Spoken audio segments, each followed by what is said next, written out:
नमस्कार दर्शक बंधु अब एक भयर एपिसोड को आपण मानक स्वागत।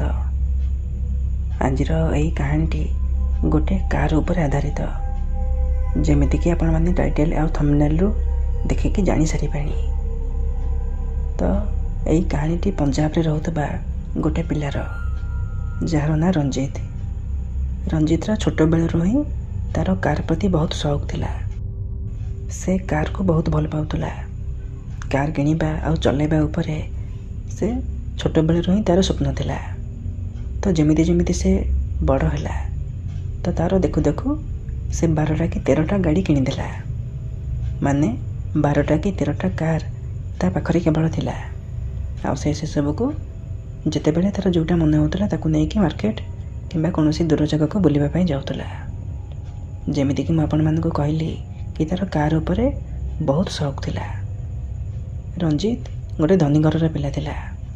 एमती नुह कि अंबानी टाइप रो बहुत धनी। से खाली धनी घर पिला थिला ना। से बहुत धनी थिला ना गरीब थिला। से मु को कथा कहूँ आपण मैंने भलरे बुझी पारुथिबे।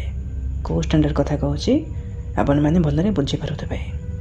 तार सेतिक पैसा थिला जहाँ फल से कार को अफोर्ड करि पारुथबो। जहाँ फल से 12टा कि 13टा गाड़ी ऑलरेडी किणी सारी थिला। सही कार गुड़िक भितर से 12टा कि 13टा कार गुड़िक भितर तार 2टा कार थिला जोटा कि तार बहुत फेवरेट थिला। से गोटे कार थिला व्हाइट कलर आउ गोटे कार थिला रेड कलर। एठी मु कार रो कंपनी तो कहि परिबिनी सेथिपई कलर नहीं कि आपण मानकु कहूची। से तार संग मानकु कहउतला कि माने जेहेतु तार कार 2टा बहुत पसंद थिला से एक स्वप्न देखि नहीं थिला। जहाँ फल से सांग मानक जाकि कहूला कि से जो रेड कलर कार कहली तो से सांग मान कहूला कि तार जो बह हम जिते से बह बंधन में बांधि हम ता पत्नी को से प्रथम थर पर से रेड कार रे बसैकी निज घर को लेकिन आसब। माने जिते से झीर घर को बाहापी जीव ताको प्रथम थर पर से रेड कार रे बसई आनी निज घर को आसब। आउ बाहाघर परे से तार से व्हाइट कार रे बसई ताको हनीमून पे बुलेबाक नब। तो एमती तार स्वप्न से तार सांग मानक कहूला। सेतेबेले जेतेबेले से यही कथा ता सांग मानक कहूला सेतेबेले ता सांग माने ता ऊपर हसुले आउ कहूले कि तो बापा माँ आज पर्यंत तो पाई झील देखा कथा भाभी ही नथिबे। आउ तू एबेठू स्वप्न देखा आरंभ करदेलुणी कि तू बाहा हेबा परे रेड कार रे तो बहू को आणबू माने तो स्त्री को आणबू आउ व्हाइट कार रे ताको बसई हनीमून पे बुलावा जीवु। तो एमती थटा मजा करी ता ऊपर हसुले। तो एमती देखु देखु रंजित बापा माँ तापाई झील देखा आरंभ करदे। आउ देखु देखु तांको नजर रे गोटे भल झील तांको नजर को आसिला। तार ना थिला सरोज। सरोज मध्य रंजित को बहुत पसंद करुला। माने रंजित को से देखा क्षणी ता मन में भल पाइबा सृष्टि हो जाता। ताको पसंद कर लगिला। बाहाघर से राजी हो गला। तो एमती देखु देखु बहुत बहुत कम दिन भितर बाहाघर होगला। एठी आजिकल टाइम रे लव मैरिज हो कि अरेंज मैरिज हो जिते बड़ी मैरिज फिक्स हो जाए अरेंज मैरिज कथा मुझे कहूँ जिते बड़ी मैरिज फिक्स हो जाए तो पुओ झील मैंने फोन रे कथा निज निजर पसंद विषय से ऑलरेडी जानी सारी थे। बाहाघर दिन जाए बाहाघर पर्यंत बाहाघर पूर्व से माने पुओ झीर पसंद आउ झील पुओर पसंद विषय सब जमीती केमिति करी से फोन कॉल रे किंबा बुलाबुली करी से जानी सारी थे। तो जमीती जमीती बाहाघर दिन आसीगला। बाहाघर दिनर माने जो दिन तांकर बाहाघर फिक्स होता कि यही दिन बाहाघर हम से दिन किछि दिन पूर्वर जमीती मुझे आपण मानक पूर्व कही कि रंजित स्वप्न थिला कि से प्रथम थर पर तार से रेड कार रे ता स्त्री को बाहाघर पर ताको नहीं आसब आउ व्हाइट कार रे ताको हनीमून रे बुलाइबा नब। तो बाहाघर ठीक किछि दिन पूर्वर किछि गोटे इंसिडेंट कारण माने असंभव जनित गोटे कार्य ता सहित घटीगला। असंभव घटना गोटे ता सहित घटीगला। तार से जो व्हाइट कार थिला सेटा गोटे जगह माड़ हो तार गोटे पार्ट भांगी जाइतिला। जहाँ फल ताकू बाहर को नहीं बाहर को चलैकी नहीं जावाटा मुस्किल थिला। आउ जो रेड कार थिला तार गोटे पार्ट डैमेज हो जाइतिला। आउ शोरूम रे से पार्ट न मिलवा कारण ମେକାନିକ୍ ମାନେ ତାକୁ ରିପେୟାର କରିବା ପାଇଁ କିଛି ଟାଇମ୍ ଲାଗୁଥିଲା, ଯାହାଫଳରେ ବାହାଘର ଟାଇମ୍ ଆସିଗଲା ଆଉ ସେ କାର୍କୁ ଚଲାଇବା ମଧ୍ୟ ଅସମ୍ଭବ ହୋଇଗଲା। ତାର ତ ସ୍ୱପ୍ନ ଥିଲା, ସେ ଦୁଇଟା କାର୍କୁ ନେଇକି ସେ ବହୁତ ସ୍ୱପ୍ନ ଦେଖିଥିଲା। ଏବେ ସେଇ ଦୁଇଟା ଯାକ କାର୍ ଘରେ ପଡ଼ି ରହିଥିଲା। ତ ବାହାଘର ପରେ ରଞ୍ଜିତ ମାନେ ସେଇଦିନ ବାହାଘର ଯେତେବେଳେ ସେମାନେ ତା ବୋହୂକୁ ନେଇକି ଆଉ ଗୋଟେ କାର୍ରେ ଆସୁଥିଲା, ତାକୁ କହିଥିଲା କି ସରୋଜ, ଯେମିତିକି ମୁଁ ତୁମକୁ ମାନେ ପୂର୍ବରୁ କହିଥିଲି କି ମୁଁ ତୁମକୁ ମୋ ରେଡ଼୍ କାର୍ରେ ବସାଇ ପ୍ରଥମ ଥର ପାଇଁ ଆଣିବି। ତ ସେ ତା ସହିତ ଘଟିଥିବା ସବୁ ଘଟଣା ତାକୁ କହିଲା, କେମିତି ତା'ର ଗାଡ଼ି ଖରାପ ହୋଇଯାଇଛି, ତା'ର ରେଡ଼୍ ଆଉ ହ୍ୱାଇଟ୍ କାର୍ ତା'ର ଖରାପ ହୋଇଯାଇଛି।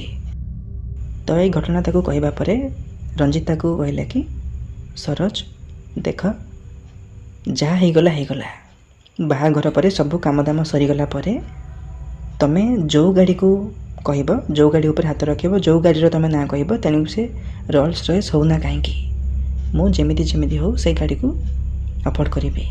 ଯେମିତି ହେଉ ସେ ଗାଡ଼ିକୁ ମୁଁ କିଣିକି ତୁମକୁ ତା'ର ମାଲିକାଣୀ ବନାଇବି।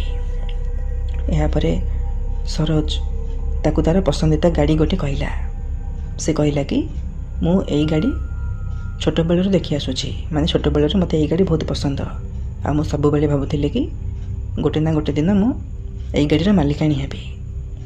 ସେ ଗାଡ଼ି ବହୁତ ଦାମିକିଆ ନଥିଲା ଆଉ ବହୁତ କମ୍ ବାଲା ବି ନଥିଲା, ମାନେ ରଞ୍ଜିତ ଆରାମସେ ସେ ଗାଡ଼ିକୁ କିଣିପାରିଥାନ୍ତା। ଯେମିତି ମୁଁ ଆପଣମାନଙ୍କୁ କହିଲି କି ରଞ୍ଜିତ ଏତେ ଗରିବ ମଧ୍ୟ ନୁହେଁ କି ଅତି ରିଚ୍ ଫ୍ୟାମିଲିର ମଧ୍ୟ ସେ ନୁହେଁ, ତା ପାଖରେ ଗାଡ଼ି କିଣିବା ପାଇଁ ସକ୍ଷମ ଅର୍ଥ ଥିଲା। ତ ରଞ୍ଜିତ ସରୋଜ କଥାରେ ଖୁସି ହୋଇ ସରୋଜକୁ କୁହେ କି ଆମେ ଏ ଗାଡ଼ିକୁ ନିଶ୍ଚୟ କିଣିବା। ତ ଏମିତି ତାକୁ କଥା କହି ବାହାଘର ପରେ ତାଙ୍କ ଘରକୁ ଚାଲି ଆସନ୍ତି। ଆଉ ବାହାଘରର ପରେ 4-5 ଦିନ ବିତିଯାଏ। ରଞ୍ଜିତର ଘରେ 4-5 ଦିନ ବିତିଯାଏ। ଆଉ ତାଙ୍କ ଘର ସବୁ ଯେଉଁ ଗେଷ୍ଟମାନେ ଆସିଥିଲେ ବାହାଘର କାମ ପାଇଁ, ଯେଉଁ ବନ୍ଧୁବାନ୍ଧବ ଆସିଥିଲେ, ସେମାନେ ଏଥର ନିଜ ନିଜ ଘରକୁ ସବୁ ଚାଲି ଯାଇଥାନ୍ତି। ଏହାପରେ ଯେତେବେଳେ ସେମାନେ ଫ୍ରି ହେଲେ, ରଞ୍ଜିତ ଆଉ ସରୋଜ ସେଇ କାର୍ର ସୋରୁମ୍କୁ ଗଲେ ଯେଉଁ କାର୍କୁ ସରୋଜ ପସନ୍ଦ କରିଥିଲା। ରଞ୍ଜିତ ସେଇ କାର୍କୁ ବୁକିଂ କରିଦେଲା।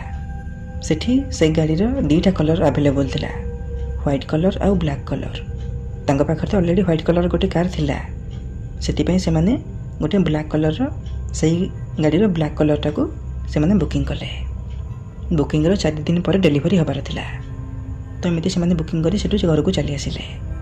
4 ଦିନ ପରେ ସେମାନେ ଯେତେବେଳେ କାର୍ର ଡେଲିଭରି ନେବା ପାଇଁ ସୋରୁମ୍ରେ ପହଞ୍ଚିଲେ, ତ ତାଙ୍କର ଯେତିକି ସବୁ ଫର୍ମାଲିଟିସ୍ ପୂରଣ କରିକି ସେମାନେ କାର୍କୁ ଯେତେବେଳେ ନେଇକି ସୋରୁମ୍ରୁ ଜଷ୍ଟ ବାହାରୁଥିଲେ, ଜଷ୍ଟ ସୋରୁମ୍ରୁ ଗେଟ୍ ବାହାରକୁ ଜଷ୍ଟ ବାହାରୁଥିଲେ କି ଗୋଟେ କଳା ବିଲେଇ କେଉଁଠି ସଡନ୍ ତାଙ୍କ ଗାଡ଼ିର ଚକା ତଳକୁ ଚାଲି ଆସିଲା ଆଉ ଧଡ଼ାକିନା ଚକା ତଳେ ଚାପି ହୋଇ ସେଇଠି ହିଁ ମୃତ୍ୟୁବରଣ କଲା।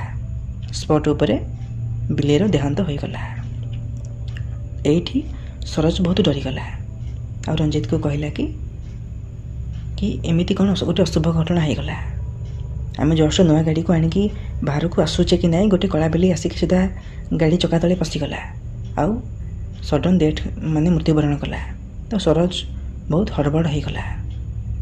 ରଞ୍ଜିତ ତାକୁ ସାନ୍ତ୍ୱନା ଦେଇ କହିଲା କି ଏସବୁ ଗୋଟେ ନର୍ମାଲ୍ କଥା, ତୁମେ ଏସବୁ ଛୋଟ ମୋଟ ଜିନିଷ ଉପରେ ଏତେ ଧାରଣା ଦିଅ ନାହିଁ। ତାକୁ ଏମିତି ବୁଝେଇ ତାକୁ ସିଧା ଘରକୁ ନେଇ ଆସିଲା, ମାନେ କାର୍କୁ ସିଧା ଘରକୁ ନେଇ ଆସିଲା। ତ ରଞ୍ଜିତର ବାପା ମା ତାକୁ ଆଗରୁ ବି କହୁଥିଲେ, ଏବେ ବି ତାକୁ କହୁଛନ୍ତି କି ବାବା ରଞ୍ଜିତ, ଯଦି ତୋତେ କାର୍ ଭଲ ଲାଗେ ତୁ କାର୍ କିଣୁଛୁ ଠିକ୍ ଅଛି, କିନ୍ତୁ କିଛି ରସମ ମଧ୍ୟ ଅଛି ଯାହାକୁ ତୁ ପୂରଣ କରୁନୁ, ଯାହାକୁ ତୁ ନଜରଅନ୍ଦାଜ କରୁଛୁ। ଗାଡ଼ି କିଣିବା ପରେ ଗାଡ଼ିକୁ ଗୋଟେ ପୂଜା କରିବା ଦରକାର। ଯେମିତି ଆମେ ନୂଆ ଘର କଲେ ଘରର ପ୍ରତିଷ୍ଠା କରୁଛେ, ସେମିତି ଗୋଟେ ଯେକୌଣସି ଯଦି ଗୋଟେ ଜିନିଷ ନୂଆ କିଣାଯାଉଛି, ଗାଡ଼ିକୁ ଯେକୌଣସି ଗାଡ଼ି ତୁ ନୂଆ କିଣୁଛୁ, ତା'ର କିଛି ପୂଜା ବିଧି ଅଛି, କିଛି ନିୟମ ରହିଛି, କିନ୍ତୁ ତୁ ତାକୁ ଅଣଦେଖା କରିଦେଉଛୁ।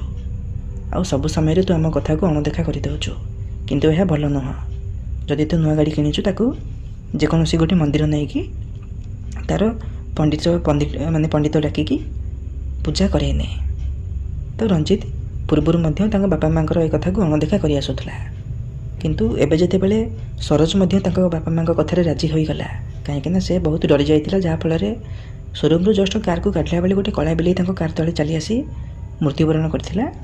ସେ ସେଇ କଥାକୁ ଅଧିକ ଡରିଯାଇ ତାଙ୍କ ବାପା ମାଆଙ୍କ କଥାରେ, ମାନେ ସରୋଜ ତା ଶାଶୁ ଶ୍ୱଶୁରଙ୍କ କଥାରେ ରାଜି ହୋଇ ରଞ୍ଜିତକୁ ଫୋର୍ସ କରିବାକୁ ଲାଗିଲା କି ବାପା ମାଆ ଠିକ୍ କଥା କହୁଛନ୍ତି, ତୁମେ ଚାଲ ଗୋଟିଏ ମନ୍ଦିରରେ ଆମେ ନେଇ ଗାଡ଼ିକୁ ପୂଜା କରାଇ ଆଣିବା। ତ ଏମିତିରେ ରଞ୍ଜିତ ମଧ୍ୟ ରାଜି ହୋଇଗଲା। କହିଲା କି ହଉ ଠିକ୍ ଅଛି, ଯାହା ବି ହଉ। ମାନେ ରଞ୍ଜିତର ଇଚ୍ଛା ଥିଲା କି ସେ ଗାଡ଼ିରେ ପ୍ରଥମେ ସେ ସରୋଜକୁ ଗୋଟେ ଲଙ୍ଗ୍ ଡ୍ରାଇଭ୍ରେ ବୁଲେଇବାକୁ ନେବ।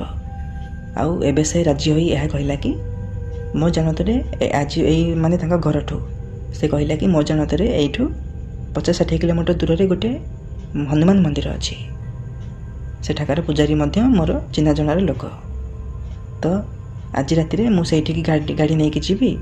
ତ ସେ ପୂଜାରୀକୁ ମଧ୍ୟ ମନ୍ଦିରକୁ ଡକାଇଦେବି ଆଉ ଗାଡ଼ିକୁ ସେଇଠି ପୂଜା କରାଇ ନେବି। ଏମିତିରେ ବୁଲିବା ହେଇଯିବ ଆଉ ଗାଡ଼ିର ପୂଜା ମଧ୍ୟ ହେଇଯିବ। ତ ଏମିତି କହି ସେ ତାଙ୍କ ବାପା ମାଆ ଆଉ ତା ସ୍ତ୍ରୀ ସରୋଜକୁ ମଧ୍ୟ ସାନ୍ତ୍ୱନା ଦେଇଥିଲା।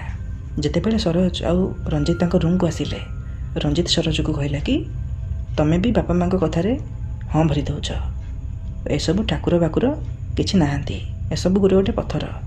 ଯଦି ଗୋଟେ ପଥର ସାମ୍ନାରେ ମୁଁ ମୋ ଗାଡ଼ିକୁ ନେଇକି ଠିଆ କରିଦେବି ତାହେଲେ କ'ଣ ପରିବର୍ତ୍ତନ ହେଇଯିବ। ତ ସରୋଜ ଅଚାନକ ମାନେ ସକ୍ ହେଇଯାଏ। ରଞ୍ଜିତର ଏମିତି କଥାରେ ଅଚାନକ ସେ ସକ୍ ହେଇଯାଏ ଆଉ ତାକୁ ବୁଝେଇବାକୁ ଲାଗେ କି ମୁଁ ମାନୁଛି ପଥର ଭିତରେ ଭଗବାନ ନାହାନ୍ତି, କିନ୍ତୁ ଭଗବାନ ତ ଅଛନ୍ତି, ଯାହାର ମାନେ ତୁଳନା ଆମେ ପଥର ଦ୍ୱାରା ପୂଜା କରୁଛେ। ପଥରକୁ ପୂଜା କରିକି ଆମେ ଭଗବାନଙ୍କୁ ପ୍ରାର୍ଥନା କରୁଛେ। ଏମିତି ତାର ସେ ଭଲ ଅର୍ଥ କହିକି ମାନେ ଭଲ ଶବ୍ଦ କହିକି ମାନେ ତାଙ୍କ ସ୍ୱାମୀ ରଞ୍ଜିତକୁ ବୁଝେଇବାକୁ ଲାଗେ। ତାକୁ ବିଶ୍ୱାସ ଦେବାରେ ଲାଗେ କି ଭଗବାନ ବୋଲି ଗୋଟେ ଜିନିଷ ଅଛନ୍ତି, ଯାହାଫଳରେ ଦିନରାତି ବୋଲି ଗୋଟେ ଜିନିଷ ହେଉଛି, ମଣିଷ ବଞ୍ଚିପାରୁଛନ୍ତି, ଦିନରାତି ହେଉଛି, ଭଗବାନ ଅଛନ୍ତି ବୋଲି ସରୋଜ ରଞ୍ଜିତକୁ ବୁଝେଇବାକୁ ଲାଗେ। ଆଉ ଏହା ମଧ୍ୟ କୁହେ କି ତୁମେ ଯେହେତୁ କହିଦେଇଛ ମନ୍ଦିରରେ ନେଇକି ପୂଜା କରିବା, ତାହେଲେ ଆମେ ଯେମିତି ହେଉ ଗାଡ଼ିକୁ ନେଇକି ମନ୍ଦିରରେ ପୂଜା କରାଇବା। ଏହାପରେ ରଞ୍ଜିତ କୁହେ କି ଠିକ୍ ଅଛି, ଆମେ ଆଜି ରାତିରେ ହିଁ ଗାଡ଼ିକୁ ନେଇକି ସେଇ ହନୁମାନ ମନ୍ଦିରରେ ପୂଜା କରାଇ ନେବା। ତ ଏମିତି ସେଇଦିନ ରାତି 11ଟା ବେଳକୁ ସେମାନେ ଗାଡ଼ି ଧରି ବାହାରନ୍ତି। ଯେମିତି ମୁଁ ଆପଣମାନଙ୍କୁ ପୂର୍ବରୁ କହିଥିଲି କି 50-60 କିଲୋମିଟର ରାସ୍ତା ହେବ ସେଇ ମନ୍ଦିରକୁ। ତ ଏମାନେ ରାତି 11ଟା ବେଳକୁ ଗାଡ଼ି ଧରିକି ବାହାରନ୍ତି। ଏହାପରେ ସେ ତାଙ୍କ ବାପା ମାଆଙ୍କଠୁ ବିଦାୟ ନେଇ ଗାଡ଼ିକୁ ଧରି ମନ୍ଦିର ଆଡ଼େ ବାହାରି ଯାଆନ୍ତି। ଏବେ ଭଲ କିଛି ଦୂର ଆଗକୁ ଯିବା ପରେ ମଧ୍ୟ ତାଙ୍କ ଗାଡ଼ି ବହୁତ ଭଲରେ ଚାଲିଥିଲା। ରାସ୍ତା ଦୁଇ ସାଇଡ଼୍ ଜଙ୍ଗଲ ଥିଲା, ସୁଲସୁଲିଆ ପବନ ଦେଉଥିଲା ଆଉ ସେମାନେ ବହୁତ ଭଲରେ ଖୁସି ମଜାସରେ ଗାଡ଼ିକୁ ନେଇକି ଆଗକୁ ମାଡ଼ି ଚାଲିଥିଲେ। କିନ୍ତୁ କିଛି ବାଟ ମାନେ ସେଇ ଜଙ୍ଗଲର ଗୋଟେ ପଏଣ୍ଟରେ ସରୋଜ ମାନେ ରଞ୍ଜିତ ଡ୍ରାଇଭିଂ କରୁଥାଏ। ରଞ୍ଜିତର ପାଖ ସିଟ୍ରେ ମାନେ ବାଁ ପଟ ସିଟ୍ରେ ସରୋଜ ବସିଥାଏ ଆଉ ତା'ର ବାଁ ପଟ ଝରକା ଖୋଲା ଥାଏ। ତ କିଛି ଗୋଟେ ପଏଣ୍ଟରେ ସେଇ ଜଙ୍ଗଲର ଗୋଟେ ପଏଣ୍ଟରେ ସରୋଜକୁ ଏମିତି ଲାଗେ କି ଯେମିତି ତା କାନ ପାଖରେ କିଏ ଗୋଟେ ଫୁସୁଫୁସୁ ହେଉଛି, କିନ୍ତୁ କ'ଣ କହୁଛି ସେ ତା'ର ଶବ୍ଦକୁ ଠିକ୍ରେ ଶୁଣିପାରେ ନାହିଁ। କିନ୍ତୁ ତାକୁ ଏମିତି ଲାଗେ କି ଯେମିତି ମଶା ଗୁଣୁଗୁଣୁ ହେଲା ଭଳିଆ ତା କାନ ପାଖରେ କିଏ ଗୋଟେ ଫୁସୁଫୁସୁ ହେଉଛି। ତ ସିଏ ଏଇ ଘଟଣାକୁ ଏତେ ମାନେ ଅଣଦେଖା କରିଦିଏ। ସେ ଭାବେ କି ହଁ ପବନ ହେଉଛି, କାଳେ ତାଙ୍କ ପବନ ତା କାନରେ ବାଜିକି ଏମିତି ଶବ୍ଦ କ୍ରିଏଟ୍ ହେଉଥିବ।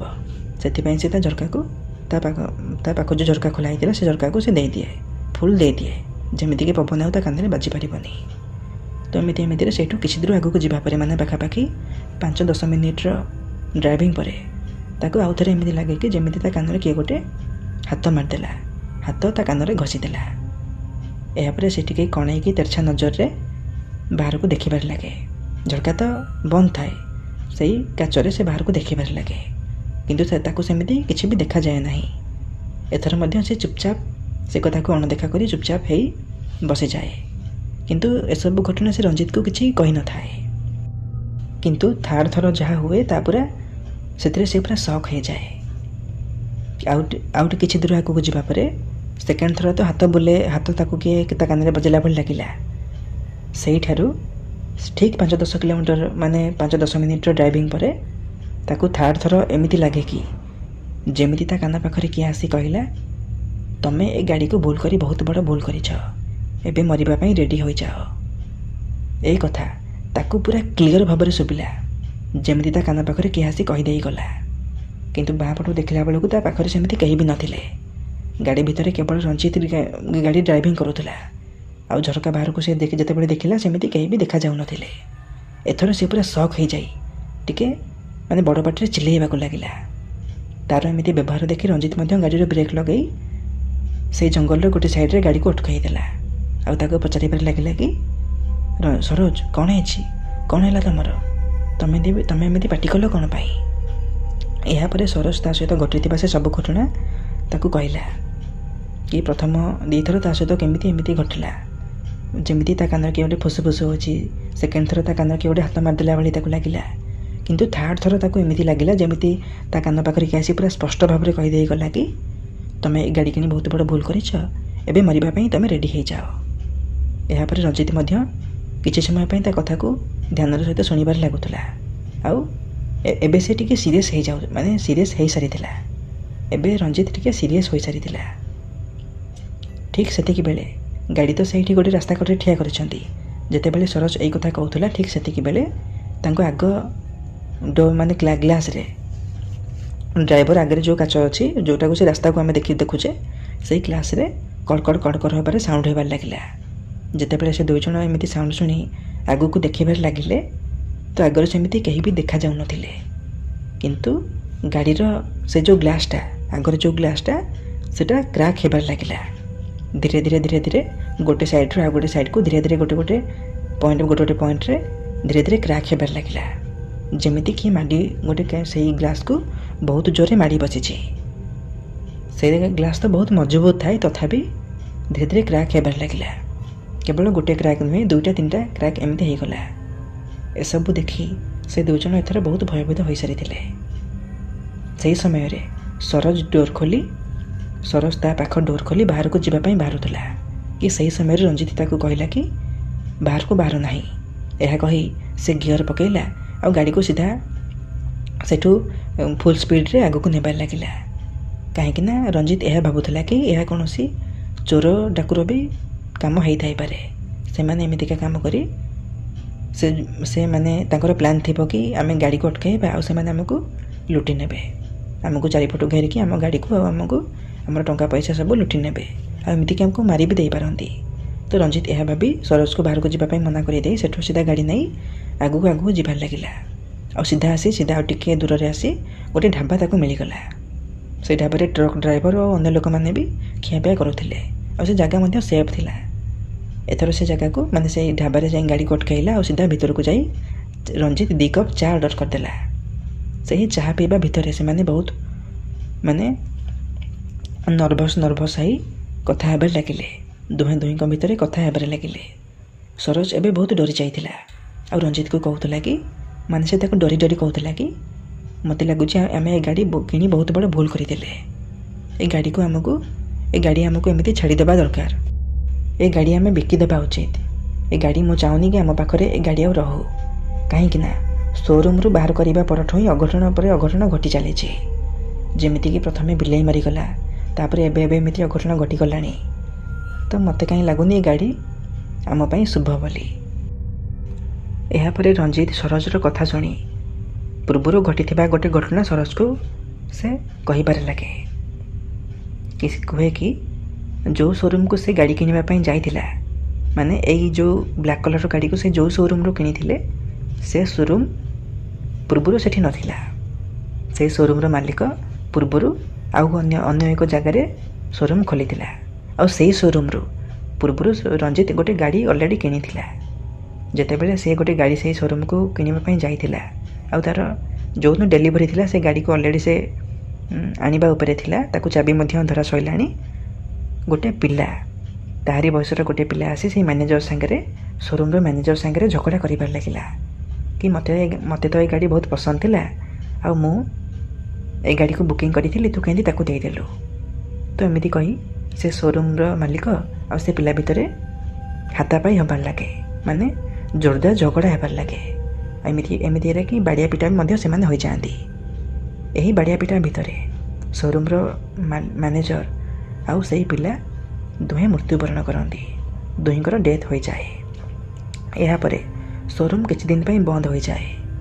ଆଉ ସମସ୍ତେ କହିବାରେ ଲାଗନ୍ତି କି ଯିଏ ବି ଏଇ ସୋରୁମ୍ରୁ ଗାଡ଼ି କିଣିବ ସିଏ ମରିବାଟା ନିଶ୍ଚିତ। ଏଇ ଗାଡ଼ି ହିଁ ତା'ର ଜୀବନ ନେଇଯିବ, ଏଇ ଗାଡ଼ିରେ ହିଁ ତା'ର ଜୀବନ ଯିବ। ତ ଏମିତିରେ ଏ କଥା ବହୁତ ବ୍ୟାପିବାରେ ଲାଗିଗଲା। ଯେମିତିକି ନିଆଁ ଖେଳିଯାଏ, ତ ଏ କଥା ସମସ୍ତଙ୍କ ସବୁଆଡ଼େ ଖେଳିବାରେ ଲାଗିଗଲା। ତ ସେ ସୋରୁମ୍ର ମାଲିକ ସେଇ ସୋରୁମ୍କୁ ବନ୍ଦ କରି ଏବେ ଏମାନେ ଯେଉଁ ଗାଡ଼ିକୁ ମାନେ ଏଇ ଗାଡ଼ିକୁ ଯେଉଁଠୁ କିଣିଲେ ସେଠି ଆଉ ଗୋଟେ ସୋରୁମ୍ ତିଆରି କଲା। ସେ ସୋରୁମ୍ର ମାଲିକ ବହୁତ ଧନୀ ଲୋକ ଥିଲା। ତ ସିଏ ସେଇ ରୁମ୍କୁ ପରମାନେଣ୍ଟଲି ବନ୍ଦ କରି ଆଉ ଗୋଟେ ସୋରୁମ୍କୁ କିଣିଲେ, ମାନେ ଆଉ ଗୋଟେ ସୋରୁମ୍କୁ ସେଠି ଠିଆ କଲା। ଯେଉଁଠୁ କି ଏଇ ଯେଉଁ ବ୍ଲାକ୍ କଲର୍ର ଗାଡ଼ି ଏମାନେ କିଣିଲେ ସେ ସେଇ ସୋରୁମ୍ରୁ କିଣିଲେ ବୋଲି ରଞ୍ଜିତ ସରୋଜକୁ ସବୁ କଥା ବର୍ଣ୍ଣନା କରୁଥିଲା। ଏହାପରେ ସରୋଜ କହିଲା କି ଯାହା ବି ହଉ ଲୋକମାନେ କିଛି ଜାଣିଛନ୍ତି ବୋଲି ତ କହିଛନ୍ତି କି ଏମିତି ଏକ ଘଟଣା ହେବା ପରେ ଯିଏ ବି ଗାଡ଼ି କିଣିବ ସେଇ ସୋରୁମ୍ରୁ ତା'ର ମୃତ୍ୟୁବରଣ ଗାଡ଼ିରେ ହିଁ ହେଇଯିବ। ଆଉ ମୁଁ ଆଜି କିଛି ସମୟ ପୂର୍ବରୁ ସେଇ ଜଙ୍ଗଲ ରାସ୍ତାରେ ଆସିବା ବେଳେ ମୋତେ କାନରେ ଠିକ୍ ଏଇ କଥା ହିଁ ତ ଜଣେ କହିଦେଇ ଗଲା, ତୁମେ ଏ ଗାଡ଼ି କିଣି ବହୁତ ବଡ଼ ଭୁଲ କଲ, ଏବେ ମରିବା ପାଇଁ ରେଡ଼ି ହୋଇଯାଅ। ମୋତେ କାହିଁ ଜମା ଠିକ୍ ଲାଗୁନି, ଆମକୁ ଏ ଗାଡ଼ି ଏଇଠି ଛାଡ଼ି ଦେଇ ଅଲଗା ଗାଡ଼ି କରି ଏଠୁ ଚାଲିଯିବାର ଅଛି। ଏ ଗାଡ଼ି ଆମ ପାଖରେ ଆଉ ରଖିବାଟା ସେଫ୍ ନୁହେଁ। ସରୋଜ ଏଇ କଥା ରଞ୍ଜିତକୁ ବହୁତ ବୁଝାଉଥିଲା, କିନ୍ତୁ ରଞ୍ଜିତ କହୁଥିଲା କି ଏତେ ଦୂର ତ ଆସିଲାଣି, ଖାଲି ଗୋଟେ ପୂଜା କରିଦେଲେ ସବୁ କିଛି ଠିକ୍ ହେଇଯିବ। ଆଉ ଅଳ୍ପ ଦୂର ରହିଲା ମନ୍ଦିର, ତ କିଛି ଅସୁବିଧା ହେବ ନାହିଁ। ଚାଲ ସିଧା ମନ୍ଦିରକୁ ପୂଜା କରିଦେବା, ତାପରେ ସବୁ କିଛି ଠିକ୍ ହେଇଯିବ। ଏହାପରେ ସରୋଜ ରଞ୍ଜିତ କଥାରେ ରାଜି ହୋଇ ପୁଣି ଆସି ଗାଡ଼ିରେ ବସି ବାହାରିଗଲେ, ମାନେ ବାହାରିବାକୁ ଲାଗିଲେ। ଯେତେବେଳେ ସେଇ ଢାବାରୁ ସେମାନେ ମେନ୍ NHକୁ ଉଠିଛନ୍ତି, ମେନ୍ ରୋଡ଼କୁ ଉଠିଛନ୍ତି, ଠିକ୍ ସେହି ସମୟରେ ପଛପଟରୁ ଆସୁଥିବା ଏକ ଟ୍ରକ୍, ବହୁତ ସ୍ପିଡ଼ରେ ଆସୁଥିବା ଗୋଟେ ଟ୍ରକ୍ ତାଙ୍କ ଗାଡ଼ିକୁ ପୁରା ଚପେଇ ଦେଇ ଆଗକୁ ମାଡ଼ିଯାଏ, ପୁରା ଚପେଇ ଦିଏ। ଯାହାଫଳରେ ରଞ୍ଜିତର ସ୍ପଟ୍ ଉପରେ ହିଁ ଡେଥ୍ ହୋଇଯାଏ। ସେ ସ୍ପଟ୍ ଉପରେ ହିଁ ରଞ୍ଜିତ ମୃତ୍ୟୁବରଣ କରେ। ଆଉ ସରୋଜ ବହୁତ ଖଣ୍ଡିଆ ଖାବରା ହୋଇଯାଏ। ତାକୁ ପାଖରେ ଥିବା ଲୋକମାନେ ତାକୁ ହସ୍ପିଟାଲ ପଠାନ୍ତି। ପୂର୍ବରୁ ତ ରଞ୍ଜିତ ମୃତ୍ୟୁବରଣ କରିସାରିଥାଏ, କିନ୍ତୁ ସରୋଜ 2 ମାସ ପାଖାପାଖି କୋମାରେ ରୁହେ। 2 ମାସ ପାଖାପାଖି ସେ ବେଡ଼୍ରେ ରହି ବେଡ଼୍ରେ ପଡ଼ି ରହିଥାଏ। 2 ମାସ ପରେ ଯେତେବେଳେ ସେ ଉଠେ ତା'ର ଗୋଟେ ହାତ କଟି ଯାଇଥାଏ, ଆଉ ଗୋଟେ ଗୋଡ଼ର ହାଡ଼ ଭାଙ୍ଗି ଯାଇଥାଏ। ଏବେ ସେ ବେଡ଼୍ରେ ହିଁ ପଡ଼ି ରହିଛନ୍ତି। ଜୀବନ ତ ବଞ୍ଚିଯାଏ, କିନ୍ତୁ ରଞ୍ଜିତର ଜୀବନ ସେଇ ସ୍ପଟ୍ ଉପରେ ହିଁ ଚାଲିଯାଏ। ତେବେ ଦର୍ଶକ ବନ୍ଧୁ, ଏହି କାହାଣୀଟି ଆମକୁ ଆଉ କେହି ନୁହେଁ, ନିଜେ ସରୋଜ ଆମକୁ ଇନଷ୍ଟାଗ୍ରାମରେ ପଠାଇଛନ୍ତି। ଆଉ ସେ କହିଛନ୍ତି କି ଏ କାହାଣୀ ସମସ୍ତଙ୍କୁ ଶୁଣାଅ, ଯାହାଫଳରେ ଯେଉଁ ଘଟଣା ଆମ ସହ ଘଟିଗଲା ଏହି ଘଟଣା ପ୍ରତି ସମସ୍ତେ ସତର୍କ ହୋଇଯାଆନ୍ତୁ। ଯେକୌଣସି ଗାଡ଼ି କିଣିବା ପୂର୍ବରୁ, ମାନେ କିଣିସାରିବା ପରେ ତାକୁ ପ୍ରଥମେ ପୂଜା କରାନ୍ତୁ, ତାପରେ ଯାଇକି ତାକୁ ଯୁଆଡ଼େ ଯିବା କଥା ତା ସହିତ ସେଇ ଗାଡ଼ିରେ ଯାଆନ୍ତୁ। କିନ୍ତୁ ସେଇ ଗାଡ଼ିରେ କୁଆଡ଼େ ଯିବା ପୂର୍ବରୁ ପ୍ରଥମେ ଗାଡ଼ିକୁ ପୂଜା କରାଇ ନିଅନ୍ତୁ। ଏହା ସରୋଜ ଆମକୁ ପଠାଇଛନ୍ତି। ତେବେ ଦର୍ଶକ ବନ୍ଧୁ, ଭିଡ଼ିଓ ଭଲ ଲାଗିଥିଲେ ଭିଡ଼ିଓକୁ ଲାଇକ୍ କରନ୍ତୁ, ସେୟାର କରନ୍ତୁ। ଆଉ ଏହିପରି ନୂଆ ନୂଆ କାହାଣୀ ଶୁଣିବା ପାଇଁ ଚାହୁଁଥିଲେ ଆମ ଚ୍ୟାନେଲକୁ ସବସ୍କ୍ରାଇବ୍ କରିଦିଅନ୍ତୁ। ଆଉ ଆପଣଙ୍କ ପାଖରେ ବି ଯଦି ଏହିପରି କିଛି ଭୁଟିଆ ଘଟଣା ବା ଇନସିଡେଣ୍ଟ ଥାଏ ତ ଆପଣ ଆମକୁ ଇନଷ୍ଟାଗ୍ରାମରେ ଲେଖି ପଠାଇ ପାରିବେ। ଆମ ଇନଷ୍ଟାଗ୍ରାମ ଲିଙ୍କ୍ ଡିସ୍କ୍ରିପ୍ସନ୍ ବକ୍ସରେ ଦିଆଯାଇଛି। ତେବେ ଆଜି ପାଇଁ ବିଦାୟ ଦିଅନ୍ତୁ। ପୁଣି ଦେଖା ହେବ ଏମିତି ଆଉ ଏକ ନୂଆ ଭିଡ଼ିଓରେ, ଏମିତି ଆଉ ଏକ ଭୟଙ୍କର କାହାଣୀ ସହ। ଧନ୍ୟବାଦ।